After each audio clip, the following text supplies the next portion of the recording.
Alright, I want to make a quick video here of the Biltwell Mongoose Sportster seat. This is actually a 2006 Sportster 1200.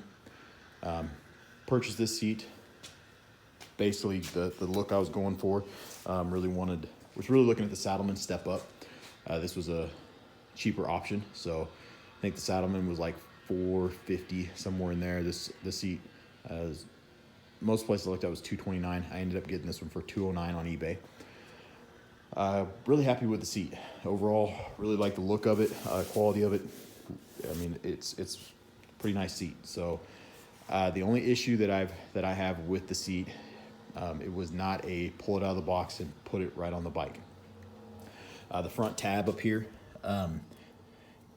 it's almost pointed down too far, so it actually hits the frame in here, not allowing you to push the seat up far enough to get it on the bike. So what I did was take, I believe it was like a 1 inch or 1.1 socket, stick it under the little tab on the front, and take a hammer and roll the edges over. That allowed enough room to where it actually slide up in here far enough that you can get the rear mounting tab and get it bolted in. Didn't take a whole lot, I mean 10-15 minutes to do that, but you know, when you're spending $200+ for a seat, you kind of want to take it out of the box and put it right on the bike. That being said, I can't really complain that much. I mean, the seat is a really nice seat. Quality-wise, it looks really nice. So the only other thing on my bike, this rear tab, I actually had to bend it up a little bit to flow with my rear fender. I can't say that's going to be the same on all Sportsters because my rear fender is a little different than most. So other than that, like I said, for the price, it's a nice seat. So it does push you forward, I would say probably about 2 inches.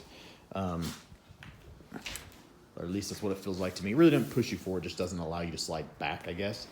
Try to throw the stock seat up here for kind of a comparison. I mean, you can kind of see there, roughly in there, kind of where it's got that little bit of back support. Like I said, doesn't so much just push you forward as it just doesn't allow you to slide backwards, which is kind of what I wanted when you get on it on the bike.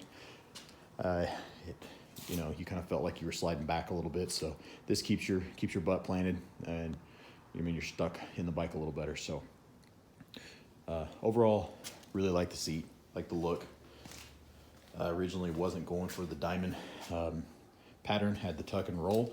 This is actually what they sent me, which is wrong, but once I got it out and next to the bike, I like the look of it, so ended up sticking with it. And like I said, like the seat. It's a good looking seat. So a few other things. I did get the bars in. They're down here. These are I got from Ton's Performance, which would be off of eBay as well. These are 12-inch T-bars. They kind of got the motocross top on a little bit. I believe these are like 27 inches wide, something like that. So I don't see it being an issue using all the stock controls. So that's why I went with those. Off the top of my head, I can't remember the price. They were like $180-ish, somewhere in there. But I think with the play I've got in the throttle, and I mean, you can tell the brake line's even smushed up a little bit with these bars. So I think I'll have plenty of room because those bars set about there. So I think I'll have plenty of room to use all the stock cables and everything, which we'll find out here shortly. I plan to hopefully get those on tonight as well. The only issue I think I'm gonna run into is the speedo. I don't know if I'm gonna drop it back down or do like a side mount. I may build that myself, but that is something I'm gonna have to move, which I really don't like the look of it up there where it's at right now. So did get the rear sets or passenger pegs. I've got those to put on. I'm trying to think what else. Haven't gotten the fairing yet. Still planning on one.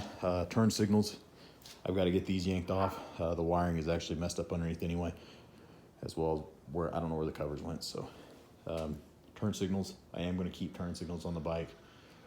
I'm trying to think what else. I'll probably eventually change out the foot pegs. I'm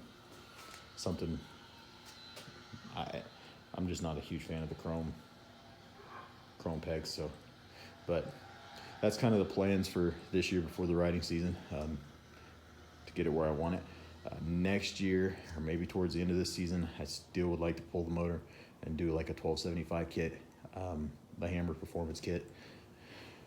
Go and do something like that. So we'll see. I definitely think this bike has something done to it. It's runs really, really well, and compared to a lot of other Sportsters I've been on. So, but not 100% sure. I bought this bike used, so I couldn't really tell you the history on it. But anyway, thought one, I'd give an update on the seat, and I will later on give once I put some miles on it, kind of my thoughts at that point.